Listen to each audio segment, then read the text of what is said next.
Life often asks us to let go, not because we don't care, but because our hearts, minds, and souls deserve peace. Emotional detachment isn't about shutting down. It's about creating healthy boundaries, reclaiming your energy, and protecting your well-being. Today, I want to share 5 rules that guide you in the delicate art of emotionally detaching from someone so you can regain control of your life without guilt or shame. The very first step in emotionally detaching from someone is to truly acknowledge what you are feeling, without trying to fix it, suppress it, or explain it away. So often we are taught that certain emotions are bad or unacceptable. We feel ashamed for being angry, embarrassed for feeling hurt, or guilty for wanting space. But here's the truth. Every emotion you experience is a signal, a message from your inner self that something matters deeply to you. To acknowledge your feelings means to pause, breathe, and ask yourself, what am I feeling right now? Why am I feeling this way? Don't rush through this process. Sit with your emotions as you would sit with a friend in pain, without judgment, without trying to change them. Naming your feelings is powerful. Say to yourself, I am hurt, I am angry, I feel disappointed. When you can articulate what you feel, you begin to separate your identity from your emotional experiences.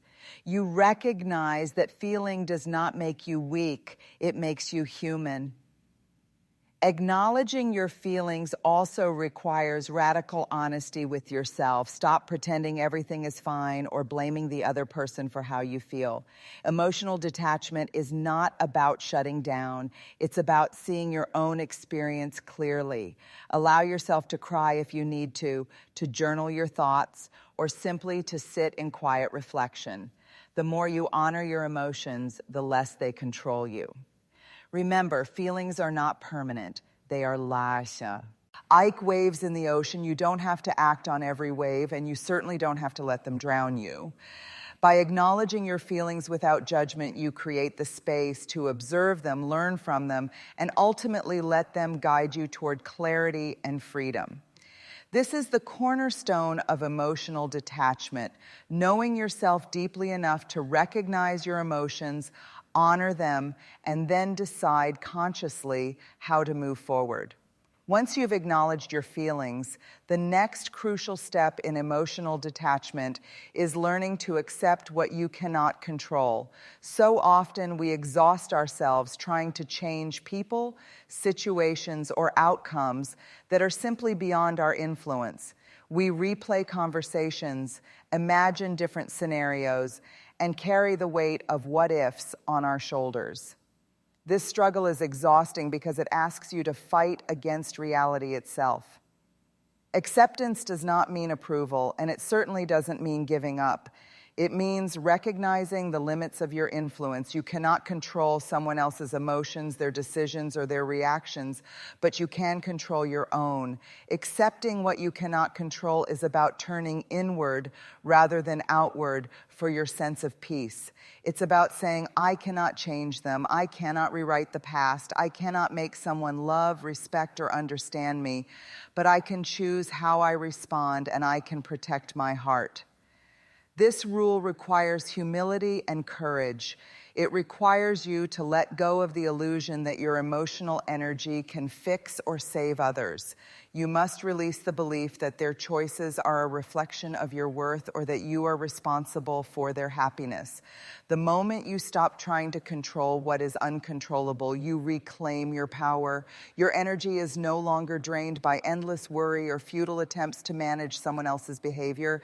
It becomes available for your own in growth, healing, and self-discovery.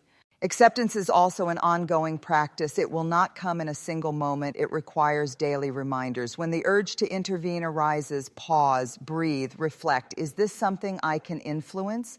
Or am I trying to carry a weight that isn't mine to carry? The more you practice acceptance, the more emotionally resilient you become. You begin to understand that detachment is not about indifference. It is about clarity. You care enough about yourself to step back from the chaos, to honor your boundaries, and to invest your energy where it truly matters. Remember, acceptance frees you. It releases you from the invisible chains of expectation and disappointment. It allows you to see life as it is rather than as you wish it could be.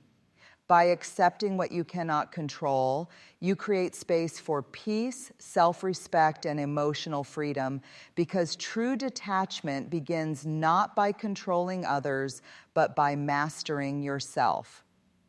Emotional detachment is impossible without boundaries. Boundaries are not walls built to isolate you from the world.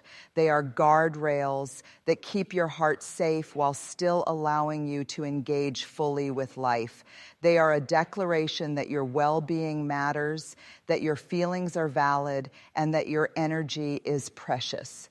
When you set boundaries, you are telling yourself and the world that your peace is non-negotiable.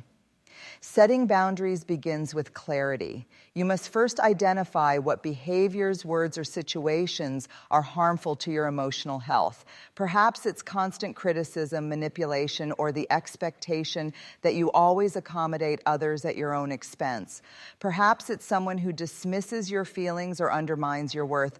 Whatever it is, name it clearly. Boundaries cannot exist without understanding what threatens your inner peace. Once you know what you need to protect, boundaries must be communicated, both to yourself and others. This can feel uncomfortable at first, especially if you've spent years prioritizing other people's needs over your own. Saying no or expressing limits is not selfish. It is an act of courage and self-respect. You might feel fear, guilt, or even shame, but these feelings are signals that you are moving in the right direction.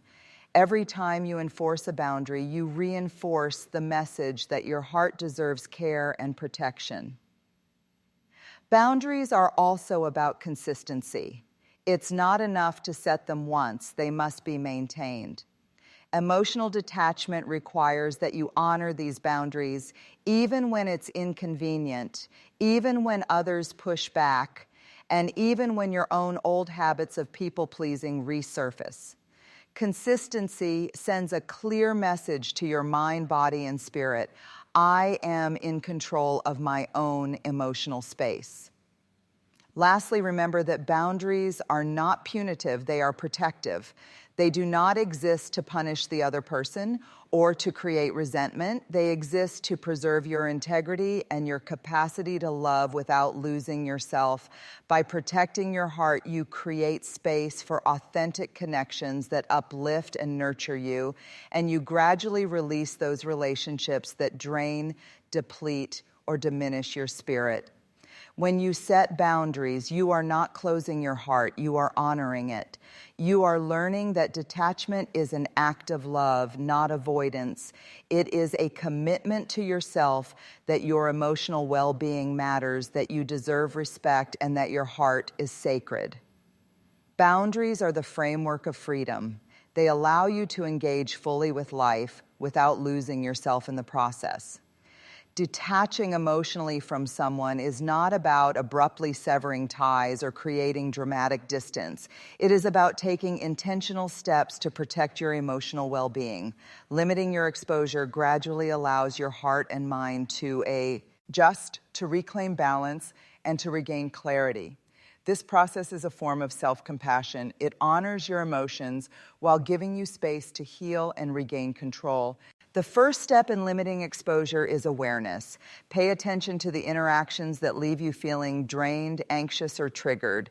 Notice the patterns, the conversations, the behaviors, or even the timing of contact that consistently destabilize you. Awareness is essential because it gives you the information you need to make conscious choices about who and what occupies your emotional space. Once you understand your triggers, begin to create gentle distance. This can take many forms: reducing the frequency of communication, stepping back from in-person interactions, or even unfollowing or muting someone on social media. These actions are not acts of rejection, they are acts of preservation. They send a powerful message to yourself: my energy is valuable, and I choose how and where to invest it. Gradually limiting exposure also allows you to process your emotions without feeling overwhelmed. When you immediately cut someone out of your life completely, you may experience a whirlwind of guilt, fear, or doubt. Gradual detachment, however, gives your heart time to recalibrate. You learn to set boundaries, protect your space, and observe how your emotional responses shift as distance increases. It is equally important to pair limited exposure with self-reflection. Ask yourself, how do I feel after this interaction? How do I feel when I take a step back? Am I gaining clarity, peace, or emotional freedom? Journaling, meditating, or simply observing your emotional state can strengthen your awareness and reinforce the benefits of detachment. Finally, understand that limiting exposure is a practice, not a punishment. It is not about hiding, avoiding, or abandoning. It is about creating a safe, nurturing environment for yourself. Every small adjustment, every intentional step back is a move toward reclaiming your emotional autonomy.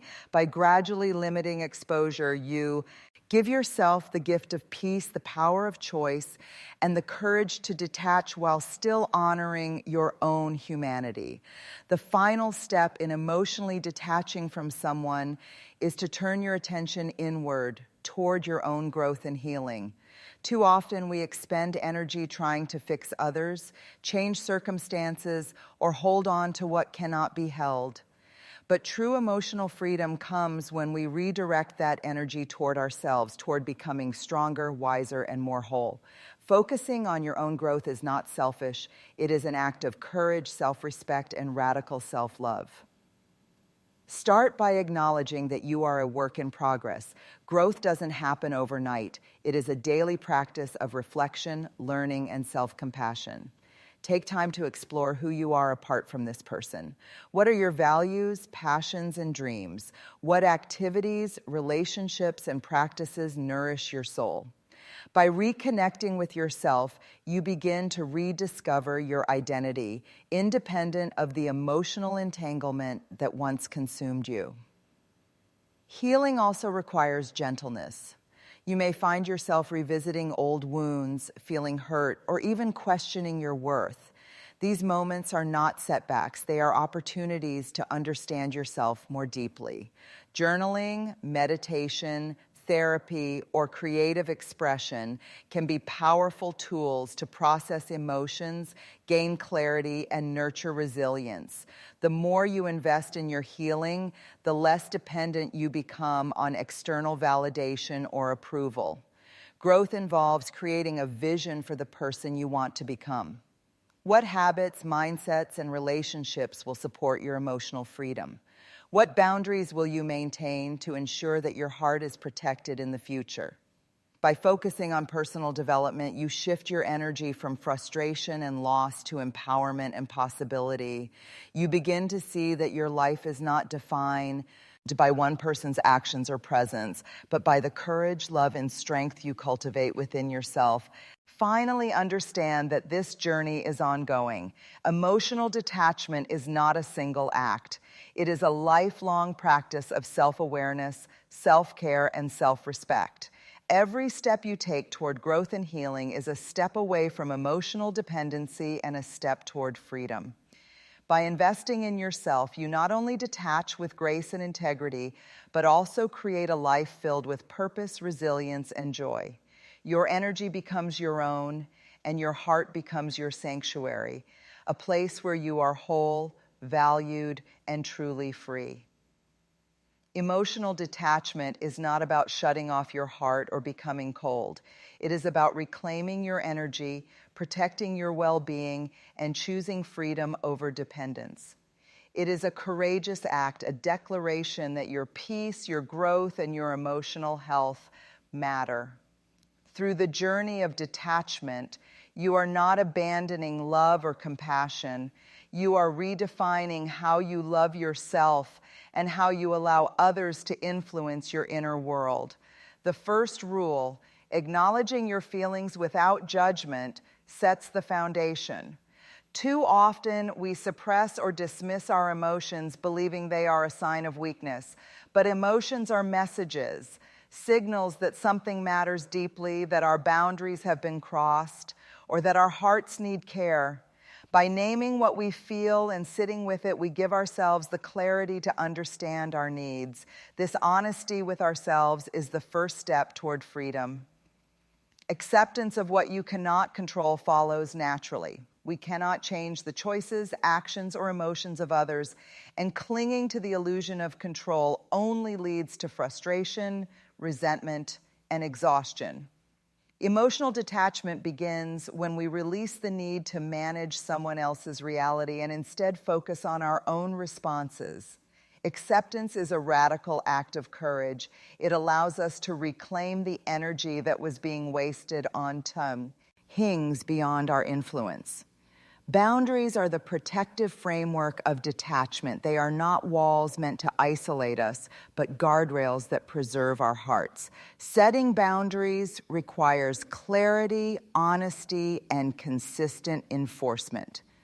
When we define what is acceptable and what is not, we signal to ourselves and to others that our emotional well-being is non-negotiable. Boundaries create a safe space in which we can heal, grow, and thrive without being diminished by harmful behaviors.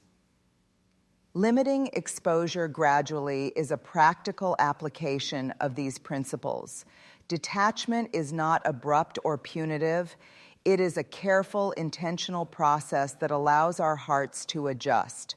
By reducing contact, stepping back from triggers, and observing our emotional responses, we regain control of our mental and emotional space.